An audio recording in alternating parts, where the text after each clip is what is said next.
এন্টালিতে taxi থেকে 2,66,00,000 টাকা লুঠের ঘটনায় আরও একজন গ্রেফতার। দক্ষিণ চব্বিশ পরগনার মন্দির বাজারে ধৃতের আত্মীয়ার বাড়ি থেকে উদ্ধার হয়েছে 32.5 লক্ষ টাকা। কথা বলবো আমাদের প্রতিনিধি সুকান্ত মুখোপাধ্যায়ের সঙ্গে। সুকান্ত, 5ই মে ঘটনা ঘটেছিল, তারপর এই নিয়ে ধৃতের সংখ্যা বেড়ে দাঁড়ালো 9।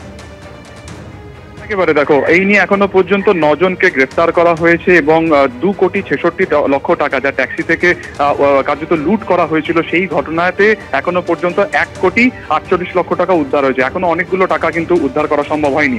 আজকে যেটা পুলিশ সূত্রে জানা গেছে যে নজরুল হোসেন ওরফে লালটু, একে গ্রেফতার করা হয়েছে দক্ষিণ চব্বিশ পরগনার দুর্গাপুর এলাকা থেকে। তার এক আত্মীয়ের বাড়িতে তাকে জিজ্ঞাসাবাদ করে তার সেই আত্মীয়ের বাড়ি থেকে এই নগদ 32 লক্ষ টাকা ইতিমধ্যে কিন্তু উদ্ধার করা হয়েছে।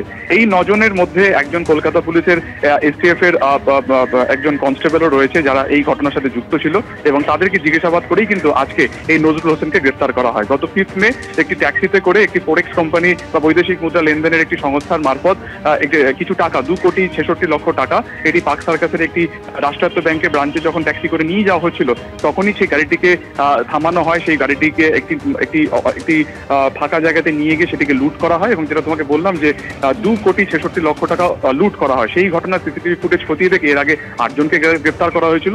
অবশেষে এদেরকে জিজ্ঞাসাবাদ করে এই 9 নম্বর ব্যক্তিকে গ্রেফতার করা হয়েছে, যার কাছ থেকে প্রায় নগদ 32 লক্ষ টাকার মতন উদ্ধার হয়েছে। ধন্যবাদ।